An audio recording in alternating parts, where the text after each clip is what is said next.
The Remedial Herstory Project is a nonprofit working to get women's history into the K-12 curriculum. To help us meet our goal, we produce media, lesson plans, and so much more. Check it out on our website, www.remedialherstory.com.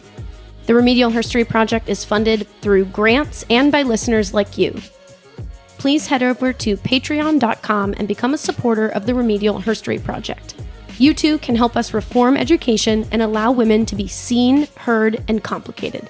In particular, funds from patrons added from here on out will help us launch a crash course YouTube channel on women's history. We will be producing short 10-minute videos that educators can play in their classes telling women's history from era to era for both U.S. and world history. Let's make herstory together. Hey, Kelsie. Hey, Brooke. Want to tell everyone what's happening in today's episode? This week, we are going to be talking with soon-to-be Dr. Cony Marquez about the only two empresses of China who both came to power after being concubines and led China through some interesting periods of time. So I can't wait to get into it. Hello, and welcome to Remedial Herstory, the other 50%.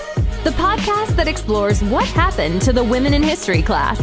Now, here's your host, Kelsie Brooke Eckert, and her partner in crime, Brooke Neva Sullivan. On this episode, we are going to be asking two questions. How does Confucianism impact the legacy of Chinese empresses? And how did female sexuality lead to the rise and fall of these empresses? So we're going to be talking about two empresses that are about 1,000 years apart in time, and yet they are the only two empresses of China. And we are so excited because we have soon-to-be Dr. Cony Marquez on the podcast this week, and she has been on our podcast before. She is a historian of Latin American history. She is from Mexico herself, but teaches here in the U.S. And but she has also taught history in China, which is a really interesting experience. So I'm wondering if Cony can introduce herself. Hello, everyone. Thank you for listening. It is my pleasure to be here again with Kelsie in this wonderful project, Remedial Herstory. And today we're going to be talking about two of the main female figures in the long history of China, which spans for more than 5,000 years. This podcast is sponsored by our patrons. Patrons get access to behind the scenes, regular RHP gear, bonus episodes, insights into our research, lesson plans before everybody else, and more. Brooke, read off these awesome people. Thank you to Jeff, Barbara, Christian, Kent, Jamie, Jenna, Nancy, Megan, Leah, Mark, Nicole, Anne, Sarah, Alicia, and Katya. Woohoo! Do you know what is so awesome about this particular group of people? No, what? Very few of them are actually educators. These are badass people who care so much about equitable and inclusive education that they are willing to put their money where their mouth is. Nice. Yeah. That's awesome. Yeah, so cool. You too can become a patron of the Remedial Herstory Project by heading over to www.patreon.com and becoming a sponsor of the Remedial Herstory Project for just $5 a month. That's it. That's one latte. I mean, it's one of something, but it's cheap, and you get all that stuff. All that stuff. You too can give up one latte for thousands of children and women. You could also buy condoms for more than that. You could reduce reproduction for less than that. Brooke, most importantly, instead of lamenting that women's history isn't being taught in high school or that they didn't know these women, these people are putting their money where their mouth is, and they are getting it into the curriculum by funding us. It's awesome. And they believe women's stories are important. Yes. Thank you. Duh. Thanks, patrons. We love you. We do love you. Kelsie, did you know that the Chinese culture, the Chinese civilization, is the longest in the planet? Oh my gosh, is it really? Yes, it's the only civilization, the only country. Well, back then it wasn't a country, it was an empire. But it's the only one that has lasted more than 5,000 years. The That's Egyptians unreal. lasted, the Mayas lasted, but and the Romans, the Greeks, but nobody has been permanently living in that land for that long as a culture. 5,000 years. On this episode, we're going to be talking about two empresses of China. And the first one is this Empress Wu. And before we get into it with Cony here, I want to tell you a little bit about my own experience. So I have traveled to China twice. First, as an undergrad, I was studying Asian politics. I was a political science major. And there I got to tour around Beijing. And then I actually took a train out of China and into Mongolia, where I studied for over 7 weeks in Mongolia and then came back to China and then headed home. That experience was really interesting. And what made it really special to me was seeing China in a period before the Olympics were hosted there and a lot of Western tourists were coming over. It was very muggy and there's it was just a very dirty city, and to see it cleaned up in my second visit in 2018 was just really interesting. The city had transformed over that time. The first time I was a college student and it was a very different outlook, and the second time I traveled I was with students. I was actually leading students on an EF tour, and we stopped in 3 different Chinese cities, which was really neat. I stayed in Beijing, Xi'an, and Shanghai, and the city had transformed. It was really cool. I felt much more comfortable being there, and my love for China really grew in both of those experiences. The second time I was there, though, in the city of Xi'an, I got to go on a probably very touristy experience, which was I went to see an opera. And this opera was about Empress Wu. And it was the first time I had really been opened to the women's history of China. I hadn't really thought about it before that experience. And I was exposed now to an empress, and I didn't know how many Chinese empresses there were, but I learned pretty quickly that she was the one and only for a long time, and that her legacy was basically that you shouldn't have a Chinese empress. So I'm really excited to have Cony here today to talk to everybody about Empress Wu. And then we're also going to get into the Dowager Empress from much later in the late 1800s. So let's start with Empress Wu. Can you tell us a little bit about her? Well, the 2 empresses we're talking about, they are separated more than 1,000 years. Imagine, more than 1,000 years, and yet they're here in our episode. Yes, Empress Wu or Wu was ruled she ruled actually for 22 years, but her power became since she arrived to the palace. Her life was a very interesting life, but also dramatic life. And the way she got to the power is based mostly in her beauty.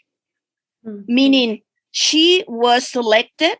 Back then, the most beautiful or the youngest girls were called mandatory by the state officials to be in meetings or to be selected for the emperors as concubines.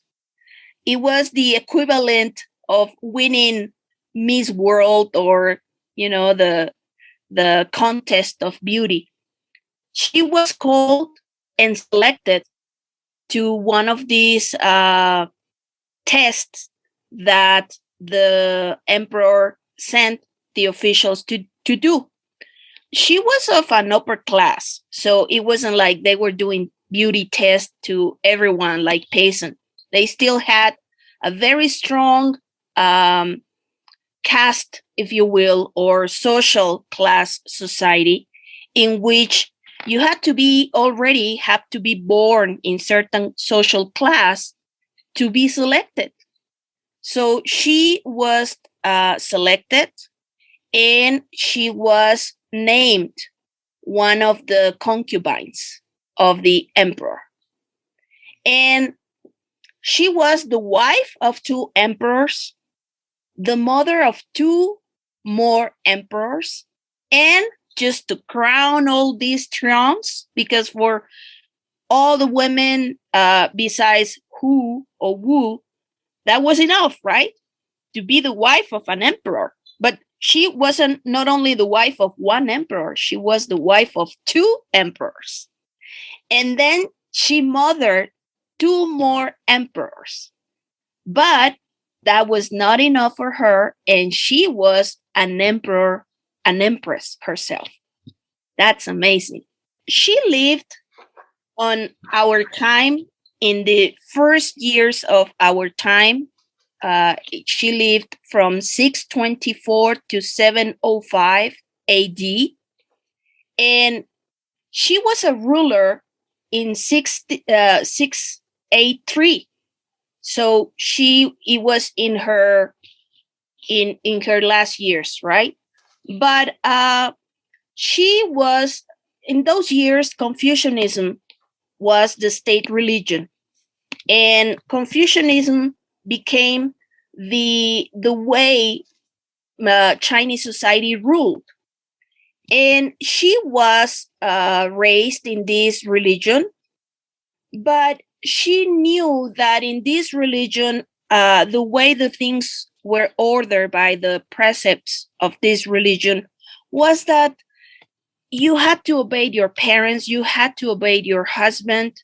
That was not okay with Wu, because she also in her time, women were having power as mothers, because they used this tool of respect for the elders of this ancient religion that ordered the people to obey their elders, and that also included to some extent the mother.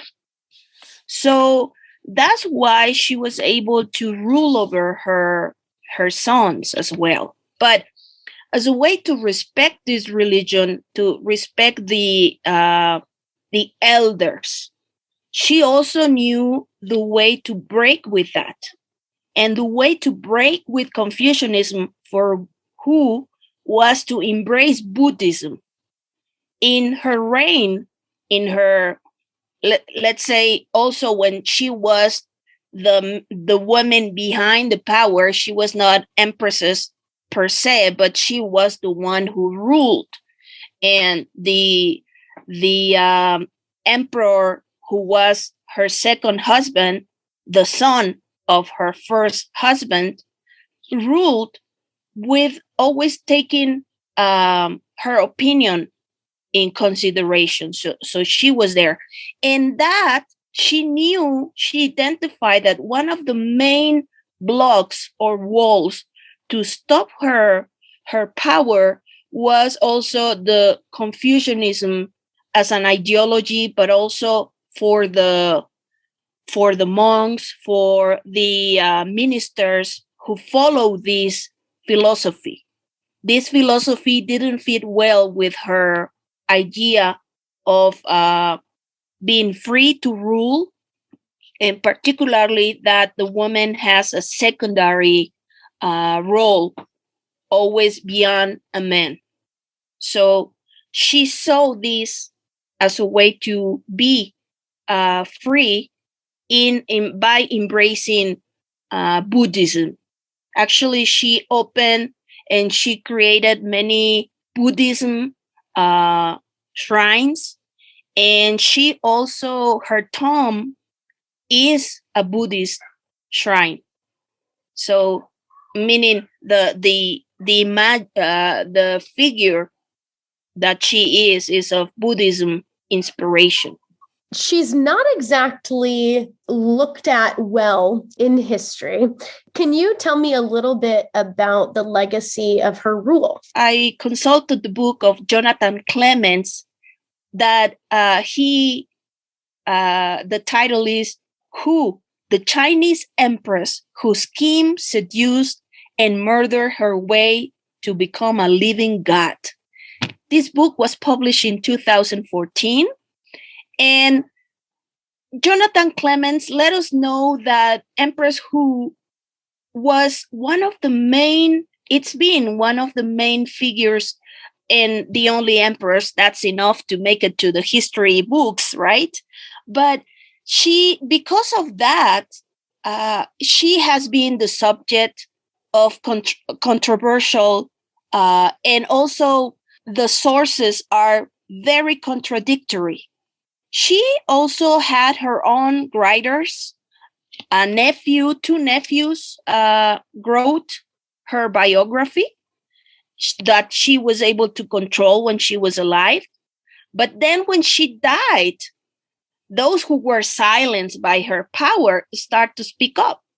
So her figure is so distant in time. We're talking about her death in 705 AD, the Roman Empire, contemporary, right, of the Roman Empire, that this figure is just lost in the shadows of what's real, what's not real.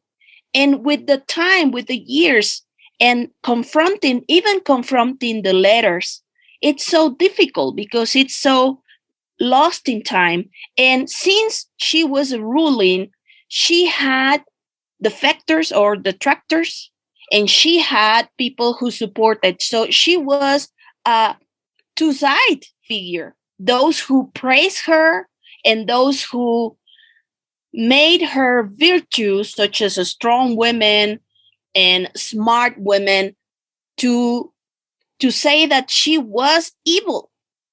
And that seemed to be, Kelsie, sadly, the constant in female history, because female history is surrounded by these stereotypes of a bad woman who use her sexuality, who use the power of her body just to tame the man. You know, when a woman is not beyond the man, and like in the case of Wu, she was in front and she became an empress, always the sources said, oh, she was a bad woman. She manipulate men. That is partially because of the patriarchal way of writing history, where women cannot have their own agency. In the case of Wu, we don't know. It's so far away. The sources are contradictory, to praise or to attack. Her nephew described her as a treacherous fox. She was blamed to strangle her own daughter to get rid of the other wives of the emperor. And after the death of her newborn girl, the emperor took pity on her, perhaps, or he already loved her, but he couldn't get rid of wife number 1 and wife number 2.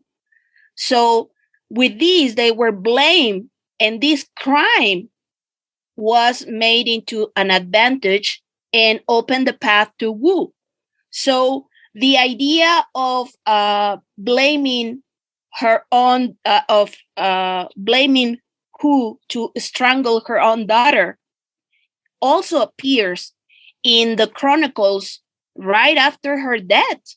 All these gossips, all these true or not true, were made into sources, and sexual allegations of how she was a tiger in the bed, that she conquered and she made the two emperors, the father and later the son, to eat out of her hand, became part of the way people talked on her.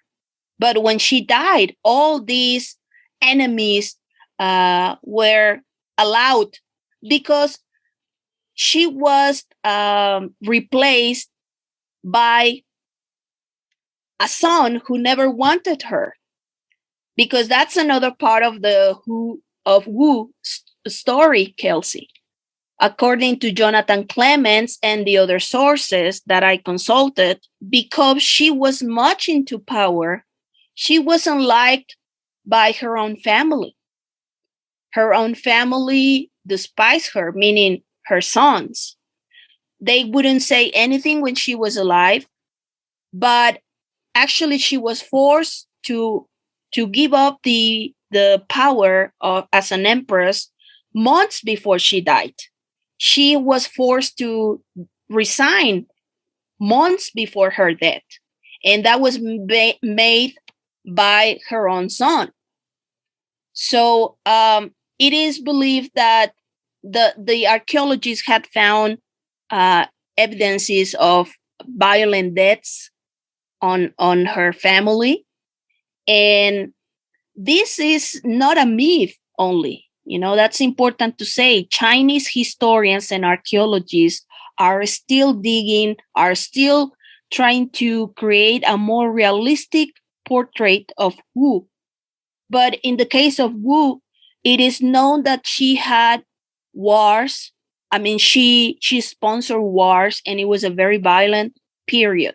And that is perhaps why Wu is also, besides the sexual and the characteristics of Wu as a lion, as a terrible woman, it's also the characteristics of her as a terrible ruler.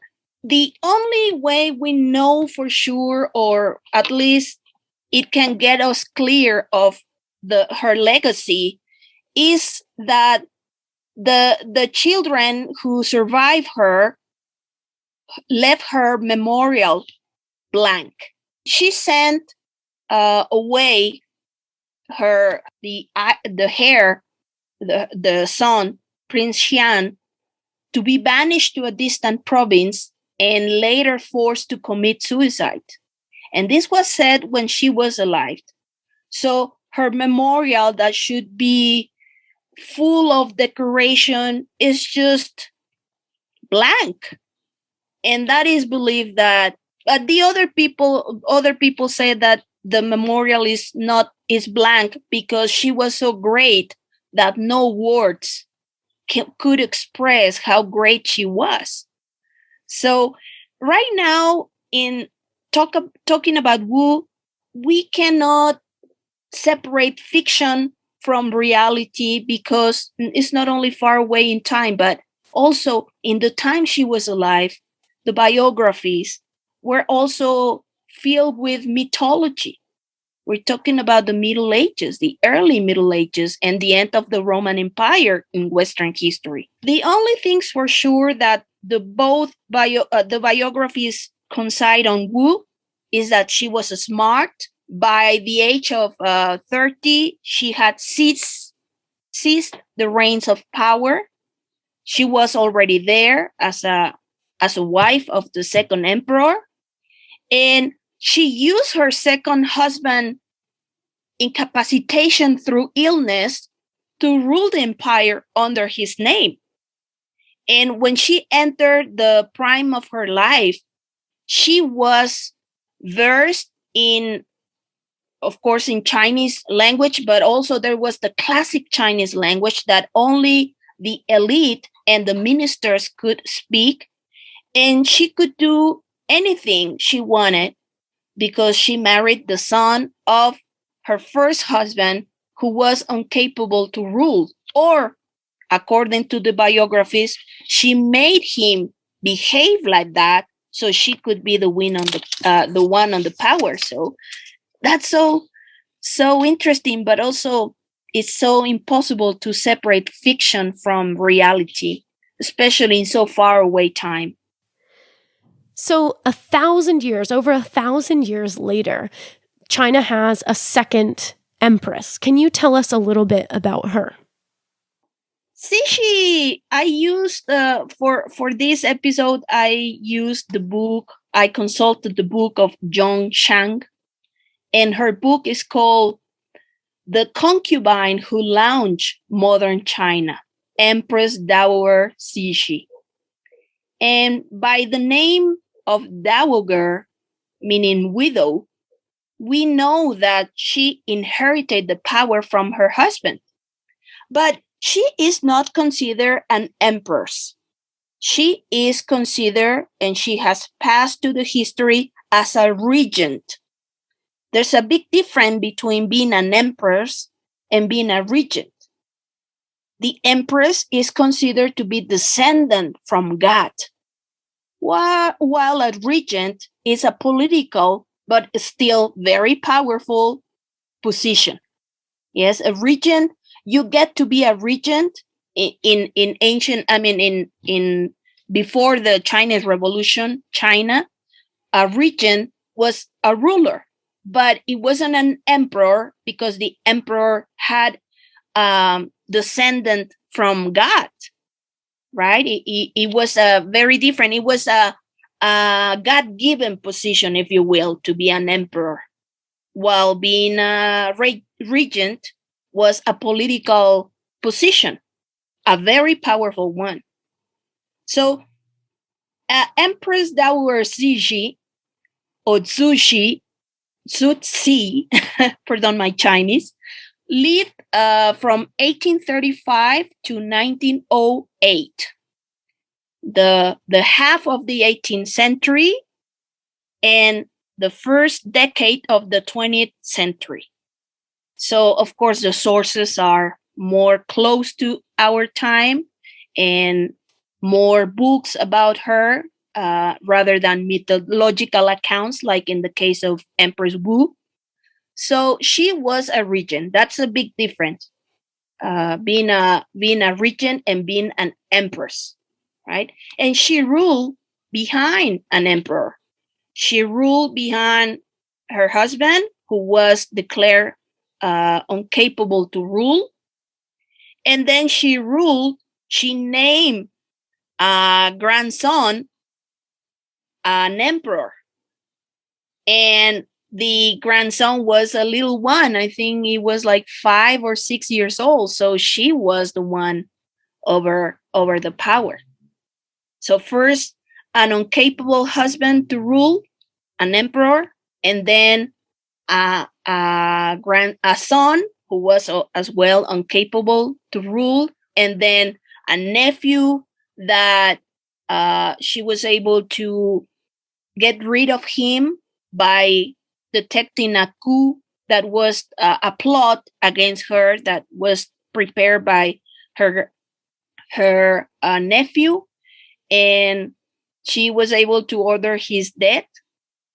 And then there was a series of events that allow her, or maybe smart way to do politics, very smart and successful, that made her being a regent for most of her life. She became a royal concubine when she was 16 years old in 1851, along with her sister. And she was so beautiful that she was selected on the spot out of 60 candidates. But she was from Manchuria, a faraway region from Beijing, and her family was not the most the highest family in the nobility echelon. So she was placed in a very low rank as a concubine. Now, maybe it's time, Kelsie, to talk about the concubines. For in China, for a man to a powerful man, and that's maybe also true in many societies in Asia, Muslims, for example, right, who have different wives, especially in the past, right? It is if you are an important man, you should have more than one wife, and several or hundreds concubines. It is believed that the power and the sexual power, and with that the force of a ruler, it's also in having the best sex, in being a man by having many women available for him. So the role of a concubine is also to improve the emperor's health. Can you believe it?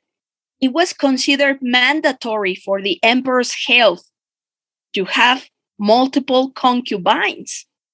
So to be a concubine is something that is hard or difficult for us in the West to think about, and maybe today in China as well. But in the past, it was to have power was also to have women, and it was expected from an emperor to have women, to have hundreds. And the women were also important for the families because they were able to be traded by important positions. If a daughter had married an advantage marriage, the families will not only rise socially speaking, but economically speaking. Right now, we think that in Chinese culture, women are not well regarded because, back even until in the early, I think it began in 1985 and it lasted more than 10 years where Chinese were forced to have only one children, right, by the government. So at that time, many families killed or abandoned girls just to have one son because it was believed that the son will look after the family much better than a girl that will lose the last name because of being married. But in these times of the emperors, the women had a very special role in the family because they could get married with advantage marriages and they will be given a higher status to the families. That's important to consider, right? The asset that having a woman or having a marriable woman for a family was. They could get married and increase. And that was the case of Cixi. She was able to make it into a concubine, and that was an achievement itself. She was selected out of hundreds and then out of dozens of girls. And once inside the palace, she got so much educated that she was able to increase her power even more because she was educated inside the palace. She spoke Manchurian and she spoke Chinese and she learned classic Chinese literature. And it is known that she was very smart in languages and classical writing, something that other men couldn't do. And she accessed to power by having a male heir. She gave birth to the future emperor. She moved up while the other concubines, the other wives, couldn't move up as she was able to do. So it's a combination, Kelsie, of different things.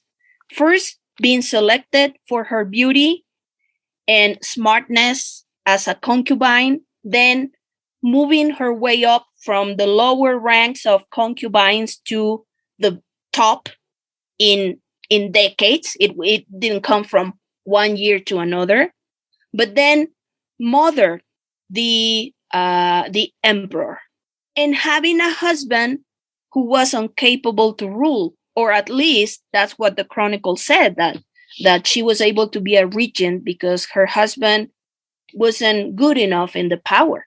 So in listening here, Cony, it seems like sexuality is a very key component to her rise to power.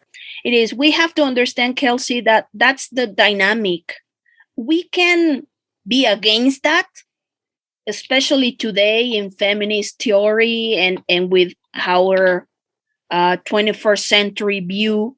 We can say, oh, how can we objectivize women? How can we talk about women just as a sexual objects? Well, these two women, Empress Wu and Empress Cixi, were much more than that. Yes, they used the gift of giving birth to the emperors, right?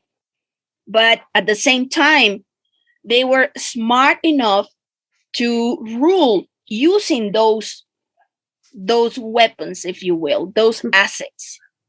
So that was the way. There was no way that the emperor could even look at a woman if it wasn't a concubine or if it wasn't within his own court.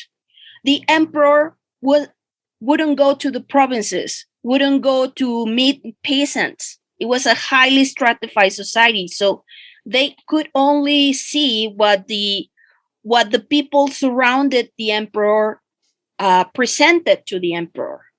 So both women lived in a society, belonged to a social class that make them in contact with those officials who were in charge of selected the concubines. And once inside the palace, it was a triumph by itself. Remember, the palace, is today known as the Forbidden City. Why Forbidden City? Only officials and very few people from the vast Chinese empire could even get close to the doors, could even make it to Beijing to start with. People were not traveling. People will live and die in their own provinces, in their own towns. They will never get to meet the emperor, not even see a painting of the emperor. So people couldn't get into the Forbidden City. Back in the time of Empress Wu and also Empress Cixi at the beginning of the 20th century, right? So imagine the chances. And once they were selected as concubines, once inside the walls of the Forbidden City, they had to show special assets that will make the emperor take a look on her and then select them among. It's believed that some emperors had hundreds of concubines. So just to be selected and then to make your way up, that was a big triumph. That shows determination, smartness, because beauty, Kelsie, beauty is not enough. You need to back a beautiful face with brain. And we know that for Miss World and all these contests, they not only look, well, so they say, right? They also want to know how you're going to rule, how you're going to present yourself as a beautiful woman. And this, perhaps one of the conclusions we can get from these two great female figures in Chinese history is that beauty and brain are the key combination, because these two women were beautiful by the chronicles and the standards of their time. They say they were mesmerizingly beautiful. Cixi, we have portraits of her because by the time she was born in the midst of the 1800s, and then she was in power in the 1870s, 1880s. There was photographs of her. Of course, these photographs, she had to use the best makeup and amazingly outfits as an empress, well, as a regent. But she was beautiful, but she was smart. And not only versed in languages or in writing or in literature, she was smart in political strategies. They knew how to conquer, how to make alliances, and how to get rid of their enemies. That's what I'm talking about, being smart. So I'm trying to figure out where to place these two women in my history classes. Empress Wu, I feel like, is a really interesting conversation around Confucianism.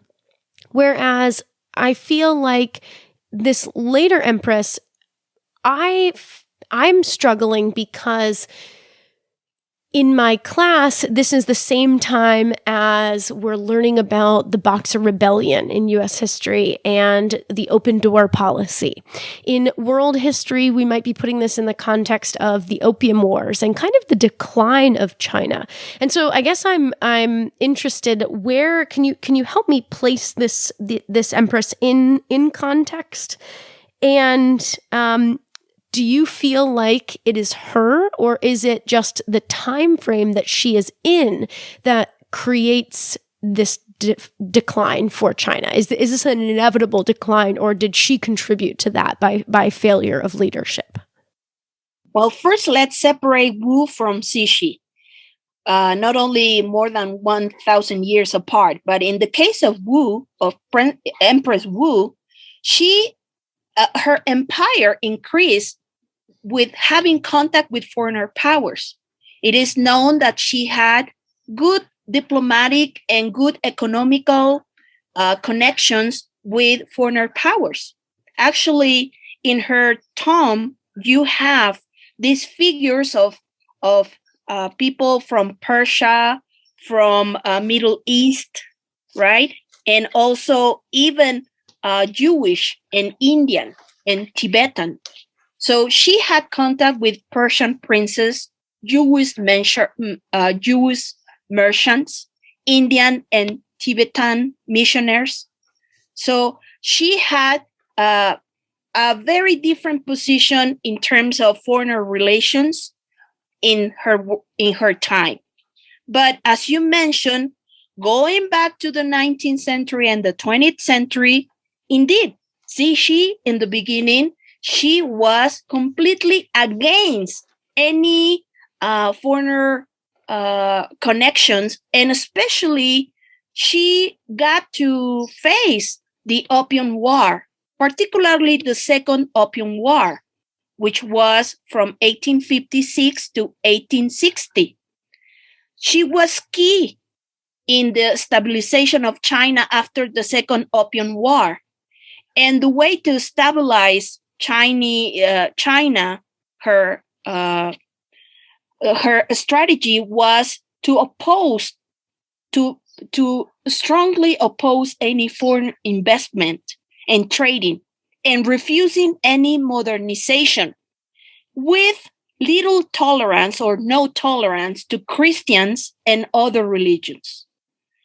Her husband had already allowed some missionaries to settle in Beijing and create Christian churches. Well, Cixi refused that, and after the Opium War, she had the tools, if you will, to get rid of any foreigner investment and get rid of any influence, to blame men, and with reason, to be honest, with reason of the terrible effects of the Opium War. But then she also had one of the bloodiest legacies of Cixi is the Taiping Rebellion, Kelsie. The Taiping Rebellion was a national rebellion that wanted to get rid of the emperor's rule. And this rebellion was from 1850 to 1864. And it's believed that more than 30 million of Chinese died in the Taiping Rebellion that was not order, but the ending this rebellion was ordered by Cixi, and this rebellion was against the emperor, was against to get rid of the ruling of the emperors, and she punished so violently. She ordered so bloody punishment that for these rebels against her rule, that it's believed that more than 30 Chinese died. And as you mentioned, she supported the Boxers' Rebellion. This rebellion was against foreigners trading in China and living in China. The Boxers wanted to get rid, after the Opium War, wanted to get rid completely of any foreigner in China, and also any trade. They wanted to completely lock and sealed China at any cost. And it is known that she supported this rebellion, not openly, perhaps, but she did. She allowed them to operate. And it is also known that she disliked foreigners, particularly Westerners, particularly whites. And that make that some historians consider Cixi xenophobic, with xenophobic tendencies, because she despised foreigners.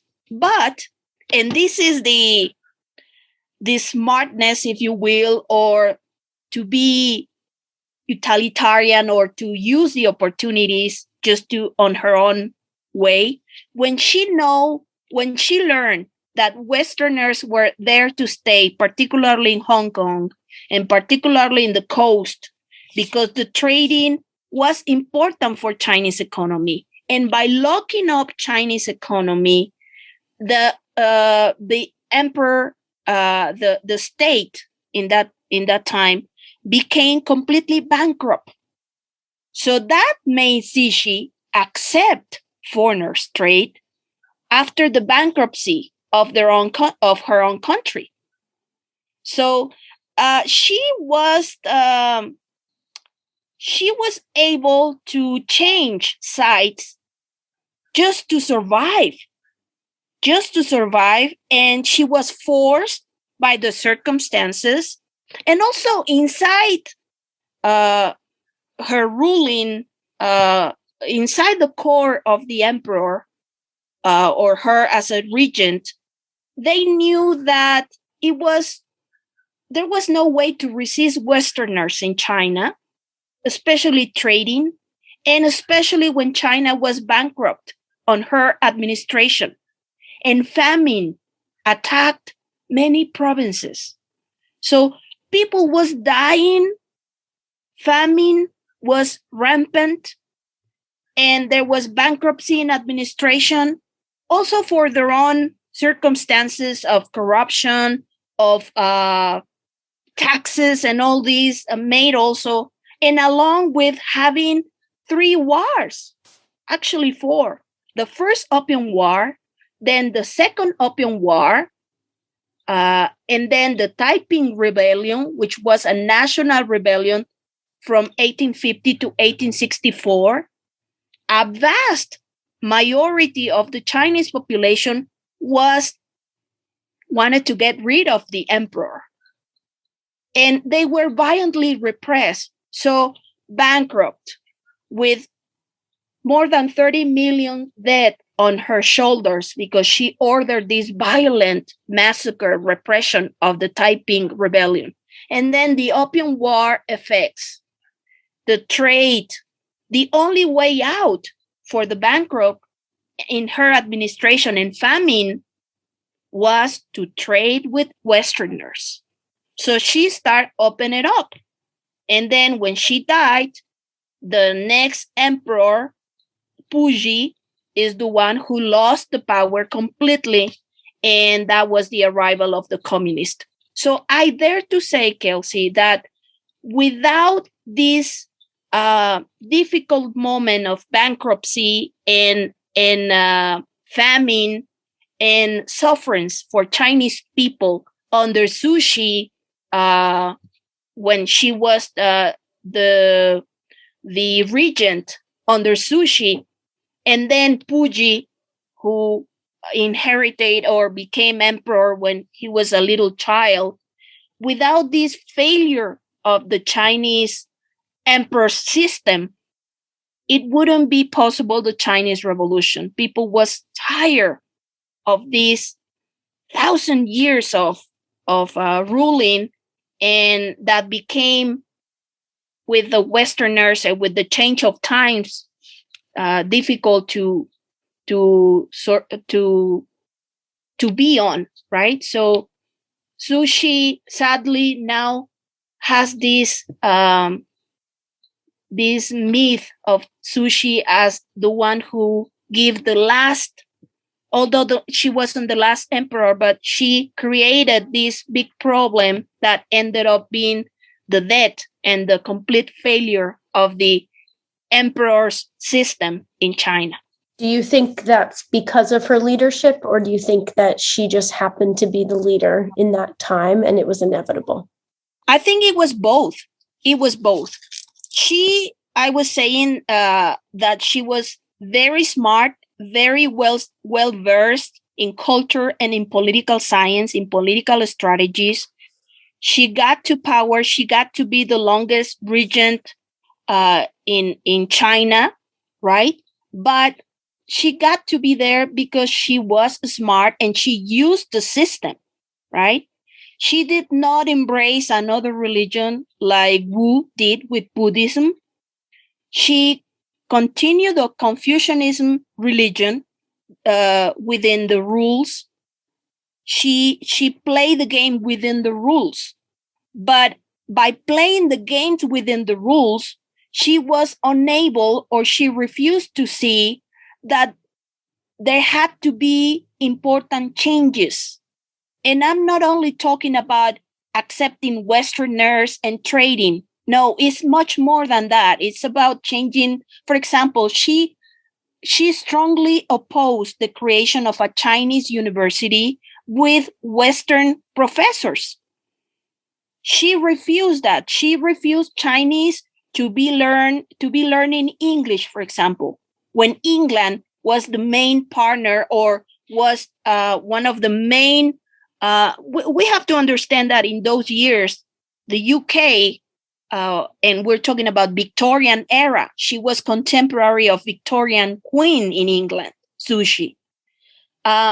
England was in the top of their power as a colonial power, right? Especially in Asia and Africa as well. But it's not only to accept them and to trade, it's also to make important changes from the root, from the laws, the taxes, the way the ministers, the way the judges, the way the local governors, the mayors, and then the governors of the provinces, all these apparatus, all these state apparatus became corrupted, became inefficient, I should say, became inefficient. And with the modernity brought new changes and new technologies and even a new way to use money, to produce money. And she refused all that. That became that sealed the fate of the emperor's dynasty. And she was the last one who faced this, refused to see the changes. And when the changes were there, because her people was dying on famine, when the state was bankrupt, and she refused to see that, finally she said, okay, we might as well open the doors to foreigners. We might as well do some reforms. But it was too late. So I will say it was both. She was part of the problem and she was part of the solution. And by being part of the solution, it was the end of the emperor's era. These two women are so interesting and powerful, and I think their failures teach us a lot about historiography. They teach us a lot about women and how they can gain and keep and maintain and even lose power. And I'm just so grateful to have Cony here and to teach us a little bit about this. This has been an incredible experience. I feel like I've gained a lot of depth for my classes that I can now bring about these two women. And I think this is, just because there were only two, I think this is one of those moments in a history class where we have to say, okay, there were two. And the difficulty in becoming an empress versus becoming an emperor is something that needs to be acknowledged, and therefore almost demands that they be taught, because they are so unique, and that challenge for them is so much harder. So I'm so grateful to you for giving me that depth so that I can really expand on these two women. And is there anything else that you want to add before we sign off here? Yes, I want to recommend the audience to two books that I use for this account in this podcast. The one is the book by Jonathan Clements, Way to Become a Living God.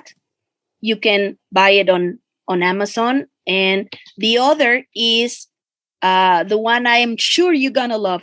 You're gonna love if you have time, because I know you're very busy.